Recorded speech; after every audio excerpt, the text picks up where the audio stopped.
Ida for not wanting my fiancée to go to dinner with her boss? I'm basically at the point of breaking off my relationship with my fiancée because I'm so frustrated by this whole thing. I guess this question is among my last salvos to see if I'm being an asshole and unreasonable. Or if the problem is on her end. I've been with my fiancée for several years now. She recently graduated and got an amazing HR job with a pretty high profile we get your DUI charges dropped type law firm. The guy who started the firm is known as being an ambulance chaser, shyster and scammer because, very frankly, he's trying to portray that in his commercials. I've met him a couple of times in person, and he's a little better, but I still kind of felt like I needed a shower. Anyway, 3 weeks ago, my fiancée came home and announced that the lawyer dude/boss was taking the whole staff out to celebrate today because it was the firm's biggest year ever. This is the timeline as far as I can remember. 3 weeks ago, she told me to keep today open because SOs are invited too. Cool, I can do that. 3 days later, she corrects herself and says she was mistaken. It was just a work party, and she tells me it's cool if I make other plans that night. No problem. Then, a week ago, she let it slip that it's not really a party for the whole office, just for the people that boss thinks were part of the success. I'm starting to get a little woofy here. A day later, miraculously, all the people going to dinner with the boss are under the age of 30 and female. At that point, alarm bells really started going off hard in my head. 2 days ago, the list was down to 2 people, my fiancé and another new attorney. So, if I'm hearing this correctly, the 2 people mainly responsible for this 20-year-old company's biggest year ever are both recent college grads, both female and both around 25? And all my fiancé says is, "Aren't you proud of me?" Then, today, the big day boss texts her at 11 a.m. and says, "Hey, since this is supposed to be a celebration, don't drive. I'll send a car service for you." My fiancé still doesn't smell anything fishy, so I ask her just for my own edification to see what he says if she tells him. That's a great offer, but my fiancé knows the restaurant, and he can drive me. And to my not surprise, boss replies back in seconds, "Sorry if I had to change restaurants at the last minute, I'll send the car." My fiancé looks at me, apparently without the screeching submarine klaxon and Klieg lights that are going off in my head, and says, "See, it's all cool, I'll just take the car service." I'm freaking the fuck out. I told her that she can't go. She called me a controlling asshole. I told her that this whole thing had been shady as fuck, and I relayed the timeline I just posted above using my texts and emails from her as evidence. She said that my hoarding evidence like this is an example of how I'm a controlling asshole, and she wants to go to the dinner now more than ever. I told her I might be an asshole, but I'm not stupid. She told me over and over again, he's married. He can't do anything that would affect his marriage, so you're being the stupid one. That leads me to believe that even she understands the larger implications that are at play here. She locked herself in our bedroom and hadn't come out for at least an hour. I don't know what to do. I can't beat the door down or yell at her, and I think if this is one of those situations where the shoe was on the other foot, she'd be freaking the fuck out, and I'd see her reaction and just call it off. Ida? More info, she's 25, I'm 24. It's her first relationship ever. I've had a couple of others, but not as intense, and it's not that I don't trust her, she has just shown over and over that she can be incredibly naive and has almost no street smarts, case in point. Also, I think if she were disloyal, she wouldn't have told me about any of it. She had plenty of opportunities to just go after the time she told me SOs weren't invited. One thing that bugs me is her calling me a controlling asshole because she did the same to me. I had a friend that's a girl from middle school up until last year. She was a great friend. I never so much as kissed or held her hand, but my fiancé was insanely jealous of her because she couldn't imagine that guys and girls could ever be as close as friends as we were without there being a romantic component. So she didn't want me to hang out with my friend anymore. I don't remember the exact words she used, but they were way more direct than "I don't want you seeing her, friend, anymore." And I ended a 12-year friendship with her because it made her uncomfortable. I didn't sulk, I didn't stomp around, I didn't slam doors, and I didn't accuse her of being controlling. I listened to her concerns and acted on them, and in my opinion as of yesterday, in stark contrast to how she reacted when I said the words "you can't go." Update 1. So, judgment was essentially ESH, which I can accept because I should never have used the wording/phrase "you can't go to dinner with him," even though the situation was drowning in more red flags than a Comintern May Day parade. Fair enough. She didn't speak to me all day Monday, and the last words I heard from her were Sunday night after she got home as she slammed the door to our bedroom, saying, "You're still a controlling asshole, and we're breaking up." As I mentioned in a comment, her nuclear bomb is always saying, "We're breaking up" whenever she doesn't have the upper hand in an argument, so I didn't make much of it, and in reality, I was just relieved that she was home and apparently nothing bad happened at the dinner. So, like I said, Monday, she didn't say a word to me. I was only able to get into our bedroom to get some clothes, and I couched it again Monday night. Whatever, she was pissed, she was embarrassed that she didn't see it coming, she was angry at me. I figured I'd give her some space. So I did. Tuesday morning, I noticed she was getting ready for work. I couldn't keep my mouth shut anymore, and I incredulously asked her if she was really going back to that fucking job. She said, why wouldn't I? I told her because the fucking owner of the company had done a month-long manipulation to get her into a threesome with his other little side piece. She said that I was a fucking idiot. I was fucking flabbergasted. And she was stomping around the house, putting her shoes on, putting on her makeup and whatnot. I told her that if she showed up to that office today and didn't quit or follow up with the state bar, he was going to know that she was okay with what happened, at least on the surface. Even if she doesn't have sex with him, he knows that she has a really high tolerance for his bullshit, and he's going to keep working at her. I also told her that she has an MBA with a focus in HR, and it shouldn't take a fucking redneck auto mechanic to tell her this shit. I own a foreign specialty auto repair facility with my uncle. Now, just to be clear, I never once demanded that she quit. I said it was incredulous that she was going back to a job, considering her boss openly said that he wanted to fuck her. She is supposed to be the HR professional that people can come talk to when something like this happens. By tacitly going along with it and not even calling him out, her professional integrity is forever compromised. As long as she stays at this law firm, she can't be trusted, she can't confront him, and she can't be the ethical voice of reason against someone we know is a sleazebag. He forever has dirt on her. Anyway, her last words to me were, yes fucking asshole, I am the professional. You aren't, and she slammed the door. So Tuesday, I had no idea what I was going to do. I knew in my heart I needed to end the relationship, her situation with her boss notwithstanding. Rather, her method of fighting, name-calling, and silent treatment are just not acceptable. But I still wasn't sure. Anyway, she got home that day and was clearly rattled by something. She was still silent, but a sad silent, not an angry silent, if that makes sense. She absolutely would not tell me what was wrong, but she didn't lock herself in the room this time. She just sat almost catatonic on the couch, watching a sitcom she doesn't even like. My assumption, she fucked him, her or both. She gave in to him. I have no proof of this, but after all the bullshit, after the quick change in her behavior, it's the only thing I can think happened. In my head and heart, we are broken up. It's hard to stress how public a figure this guy is. He's like the local version of the Need Cash Now? Jingle. Everyone in town knows his face, everyone knows his reputation. And he's a lawyer. I am 100% positive he's too smart to assault someone. So, if my assumption is they had sex, my assumption is it was consensual. However, other people have made some very valid arguments as to other possibilities. I'm not saying I'm right or they are, but after 48 hours of little sleep, the context and situation at hand, it's where my brain landed. It's now just a matter of separating our shit, figuring out what to do about the lease on our apartment, canceling the small amount of wedding planning we have done, and, oh yeah, telling her. She may be feeling the same way and be done with me, too, which honestly may make this easier for everyone. My heart goes out to her because I do care about her, and if she did have sex with her boss under his bullshit pretense, I imagine she would feel like shit. But I tried to warn her. I saw it coming from a mile away. No, I didn't use the correct words in trying to warn her, and I take no pleasure in being right, but I did try. Thanks, everyone, still ESH. Update 2, for some people, I'm a victim, for some people, I'm a victimizer. I asked for people's opinions, so I will try very hard to keep both in mind going forward. A sincere thank you for your input, good or bad. So, after she came home today, she said she wanted to take a shower. She was still very pissy and told me not to ask her any questions until she got out of the shower and said she wanted to talk then. She usually gets home at 6 p.m. on the dot, so I knew something was up when she showed up at 3:30 p.m. I said it was fine, but I was literally on pins and needles until she came back out to our computer room where I was working. So, at about 4:15, she comes out with a towel wrapped around her hair and just one around her waist. In my head, I figure if she were really breaking up with me, she wouldn't let me see her breasts. It wasn't a sexual gesture by any stretch, but it also showed that she wasn't covering up around me. I took that as a good sign because I wasn't sure about breaking up with her, and at least we had options. So, first of all, as nutty as I made her deservedly sound, she has never had compunctions about apologizing when she's wrong.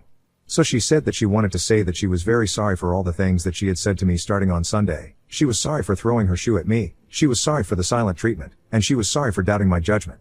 I told her that I appreciated it. Then she told me that she quit yesterday. I told her that I very much agreed with that. She said that yesterday she went into the office and the boss was waiting for her in her office. Now, this is important to mention. Since the law firm is an old converted historic house close to downtown, most of the staff work in what used to be the main house. My fiancé's office was literally the outdoor shed/garage. It's a very nice and comfortable conversion, but it's still separated from the main house. So his sitting in her office meant he had to go out in the backyard, find a key he didn't usually have, unlock her space and wait for her. He told her that he wanted to make sure there were no misunderstandings from the night prior and to make sure that all the doors weren't shut or some such nonsense. She told me that she told him that she was deeply upset by his proposal and didn't know what she was going to do. I guess he told her that her value in the company could either go up or down depending on how she decided to proceed. She said that she walked out on the spot and didn't go back to work. She spent the rest of the day with her sister, trying to figure out what she was going to do. That was yesterday, and I guess she still doesn't know. I guess she spent all day today looking for other jobs and sitting in the employment office of her MBA office and talking with her advisor. I asked her why she just didn't tell me any of this yesterday and why she screamed at me. She said she was sorry again, but she was a little shell-shocked that she faced serious sexual harassment in her first job out of the gate and honestly didn't even know what she wanted to say to me. I told her that the silent treatment really hurt and that it allowed my imagination to run wild. I didn't tell her what I said here in my posts. She again said she was sorry and that the way she acted throughout the entire event wasn't fair. I told her that I really did love her, but I hadn't slept in 2 nights. I was exhausted and hurt and didn't know what to do, so I was going to stay at my uncle's house for at least a few nights, to sleep if nothing else. She said that was fine and she'd wait as long as I wanted her to. I told her that I think we need some sort of counseling so we learn how to talk better with each other. She agreed. So after that, I packed up a bag and am now at my uncle's house. She did give me a hug and kiss on the cheek on my way out the door, which was pretty nice, but right now, I need some sleep. Still, here's what I do know, I want to stay with her. I need to never use words like you can't go ever again. I really do love her. We are fine with money without her working. I am co-owner of an auto repair business with my uncle, and we have had a great few years. And for what I don't know, and didn't ask, yet at least, what is she going to do about her boss? How does this affect her future employment? I just hope she will realize we are fine without her working and she takes her time and finds a good job with a good boss. I'm sure there are a million other things I'm forgetting or questions I'm not answering. I think the moderators are sick of this thread, so it's locked. Now on to the next story. Story 2. Found out GF tried to hide that she was married, so I exposed her affair to everyone. I 28M met my ex, 30F, when I started a new job and we started dating shortly after. Unfortunately, I found out that she was married and planning a family with another man not long after. Not that long ago I got out of a really bad relationship and decided that it would be best for me to start over somewhere else. I had been wanting to leave my job for some time and the relationship ending was the perfect opportunity for me to move and to do that. I ended up finding a job in Seattle, a place that I had always been interested in living. When I started, everybody was so friendly. I had always been the type of person who kept their work life and personal life separate, but it was easy to mix them in the new office. For the first time in my life, it truly felt like I had a work family. Everyone in the office loved Halloween, so they threw an annual party every year. I was excited to go. It was my favorite holiday and I thought it was a great way to get in with my other coworkers. When I was there, I met perhaps the most beautiful woman he had ever seen. At first, I thought she must have been another coworker's date or something because I hadn't seen her around the office. She noticed me as well and decided to strike up a conversation. I found out that she actually worked in the office and had been out of the country on business and returned just a few days before the party. The Halloween party surprisingly got kind of rowdy.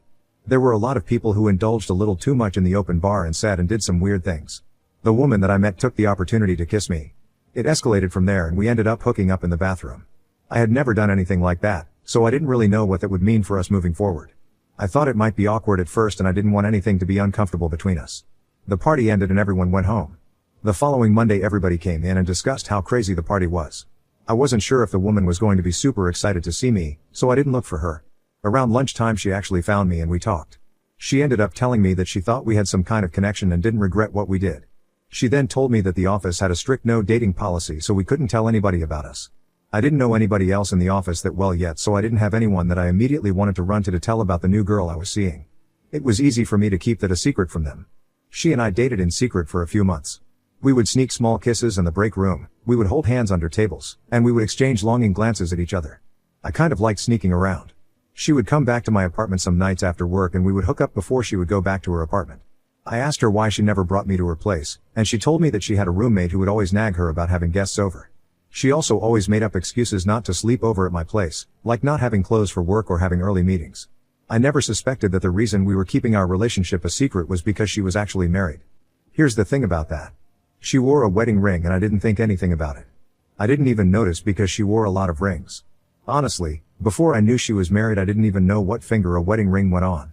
So, maybe it was my own stupidity that kept it going for so long. One day, I was in the office and chatting with one of my coworkers when they casually mentioned going to dinner with my girlfriend and her husband. I felt my face go hot as soon as they said that. I clarified, not thinking that they had the right information. But they confirmed to me that she was in fact married. I couldn't believe it right away. I was dumbfounded by the information. I mean, how could I not have known she was married? She lied to me about our relationship. I needed to see for myself, So just out of curiosity, I texted her and asked her if she wanted to go out that night. She told me that she had some family over and couldn't. I couldn't help but think that was just another lie. I struck up a conversation with the same coworker later that day and I asked them about where they were going for dinner. They started telling me all about the restaurant they planned on visiting. I had asked my girlfriend about social media early on in our relationship and she told me that she didn't have any. I didn't have any reason not to believe that was the case, so I didn't have her on anything. After finding out that she might have been married, I searched her online and I found all the evidence I needed. She had been married for about 3 years and from everything I saw online it looked like they were very happy together. I was the other man in the relationship and I didn't even know it. My blood was boiling at the thought of her lying to me so blatantly. I knew that I needed to confront her about it, and her husband needed to know about what she did. I tried to think of a way to do so calmly, but my impulsiveness got the better of me and I decided to crash their dinner. I found the restaurant that my coworker told me they would be at and I let myself in. I saw all 4 of them sitting at a table together, laughing and sharing a bottle of wine.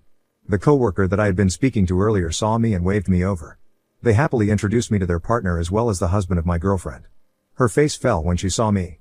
I could tell she knew exactly what was about to happen. I shook the husband's hand and wrinkled my eyebrows, pretending like it was the first time I heard she was married. I told her that she never told me she had a husband, otherwise, I would have never been with her. I knew going in that she had a husband, but I played the victim as best as I could so she would be made out as this big villain. I told her that what she was doing was wrong and everybody in the room looked very confused. I explained everything to them and her husband confessed that he knew there was something going on. He stormed out of the restaurant and she followed behind him. When they were gone, I explained everything in more detail to my coworker, especially about how she lied to me and told me that there was a strict no dating policy in the office. Apparently, that was actually true. Dating within the office was prohibited to prevent drama between the employees. There was a clause in our contracts that possible termination could be in order should that agreement be breached. The next time I was in the office I went right to the hour department and disclosed the relationship to them. I explained everything and I told them that it was likely there would be drama between my girlfriend and me given the fact that she was a liar and a cheater. Part of me thought that I would be fired and she would be allowed to keep her job because of seniority reasons. There was no reason to fire both of us, so if one person had to be fired it would have been me. I was looking for other jobs and positions after I told them and waited for their decision. Come to find out, the coworker that was at the restaurant with her went to Our and explained everything that happened. They were clearly on my side in the events of everything and told Our that if anybody should stay it should be me. I got a call from Our later that day telling me that the situation was handled and I was given a formal warning about dating in the office, but my girlfriend was terminated. I felt nice to know that they took my side and everything. It was good to know that they saw the right side and didn't just align with her even though she was the cheater. My coworker told me a few months later that my ex-girlfriend was getting divorced from her husband and actively looking for a job. Termination never looks good on your record, so I knew she would have been having a difficult time. I didn't know what else was going on with her, and I really didn't care. I actually reached out to her ex-husband to express how sorry I was. I genuinely didn't know anything about him and as soon as I found out I tried to correct the issue. He wasn't receptive to talking to me at first, which was understandable because he was probably in a lot of pain. After a few weeks, he reached out to me and told me that it was a difficult thing to hear, but he was glad that I told him what happened. They were actually planning on starting a family, so he was happy it ended before there were children involved.